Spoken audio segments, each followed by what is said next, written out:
Bienvenidos al video 13 del tutorial de Gmesh. Comandos de la creación de la malla, parte 3. En este video tutorial se abordará los siguientes temas. Refinar la malla, donde se verán las diferentes técnicas para disminuir o ampliar la densidad de la malla de elementos finitos en los puntos donde se requiera. Entre estos están definir factores de longitud, características generales y localizadas en puntos. Definir los puntos en una curva y la distribución en ella. Mallas estructuradas. Y cómo salvar las mallas. Refinar la malla. Factor de longitud característica general. El factor de longitud característica general ajusta el tamaño general de los elementos finitos presentes en la malla. Se debe usar el comando presentado, seguido de un número que indica el tamaño de los elementos finitos.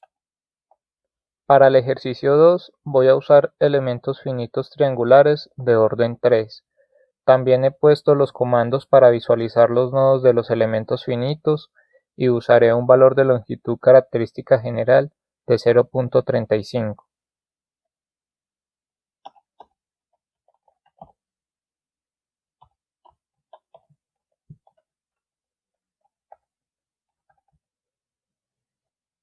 Guardamos y cargamos los datos en la interfaz de Gmesh.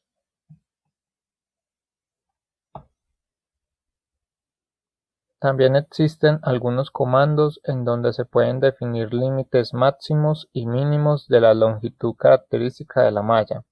Estos comandos se presentan. Tienen como parámetro de entrada un número que indica el tamaño de los elementos finitos. Longitud característica en un punto. Como ya se ha visto en los videos de la creación de la geometría, el comando del punto tiene como último parámetro la longitud característica de los elementos finitos alrededor de este punto.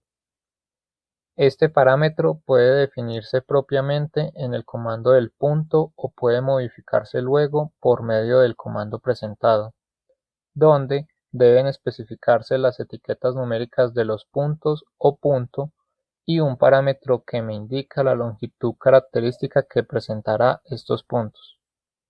Es importante tener en cuenta que todos los comandos de la malla deben ser especificados antes del comando mesh. En el ejercicio 2 ya he definido en los comandos de todos los puntos una longitud característica de 1. Para mostrar el efecto del comando voy a definir las longitudes características de los puntos 2 y 4. En este caso corresponden a este punto y a este punto.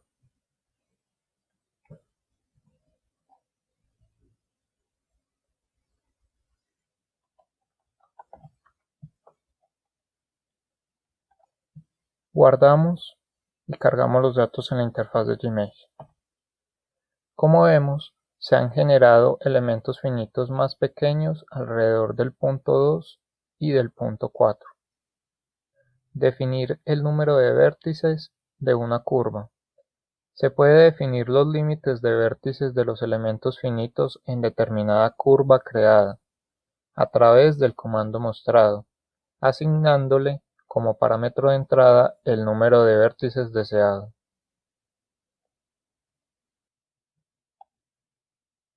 Para ilustrar el efecto del comando, voy a definir en la curva L11-6, que corresponde a la línea del cambio de material, 5 vértices.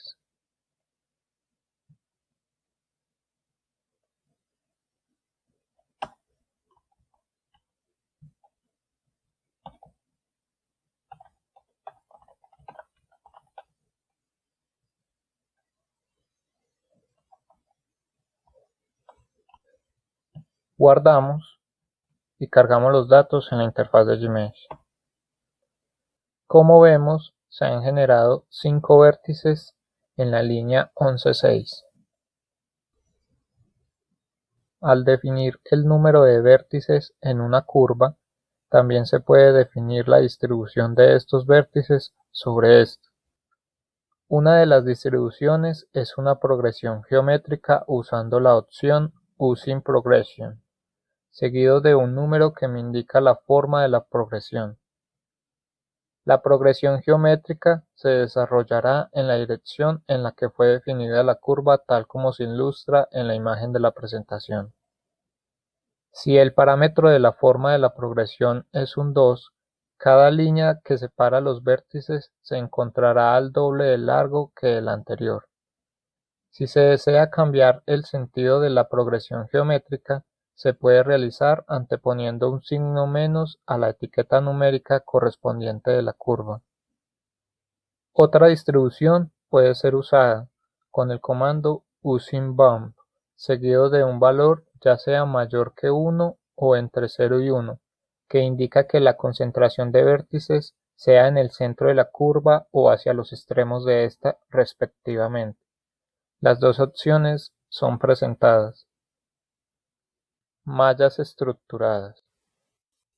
Para generar mallas estructuradas se puede hacer uso de los comandos anteriores que definen el número de vértices en una curva. Luego se debe usar el comando TransFiniteSurface y como parámetro de entrada la etiqueta numérica de la superficie donde se requiere hacer una malla estructurada. Para esto se deben definir números de vértices en las fronteras opuestas. Para ilustrar el efecto se realizará en el ejemplo dado en la pantalla. En la descripción de este video dejaré el esquema, etiquetas y sentidos usados en el modelo.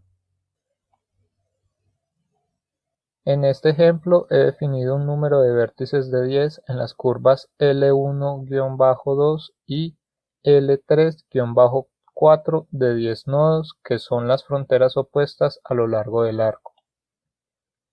Estas curvas son esta y esta. Además, he definido un número de 15 vértices en los arcos de círculo. Para generar la malla estructurada debemos hacer uso del comando TransFiniteSurface.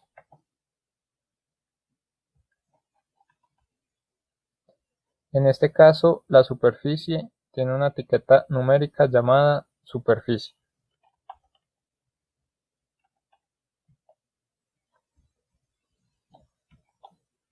Guardamos y cargamos los cambios en la interfaz de Gmesh. Como vemos, se ha generado una malla estructural en la superficie del modelo. También es posible usar los comandos de la distribución de los vértices para generar mallas como la que es mostrada. Guardar las mallas. Para guardar la malla en el formato de Gmesh se puede usar el comando save, seguido del nombre del archivo de la malla con extensión .msh entre comillas.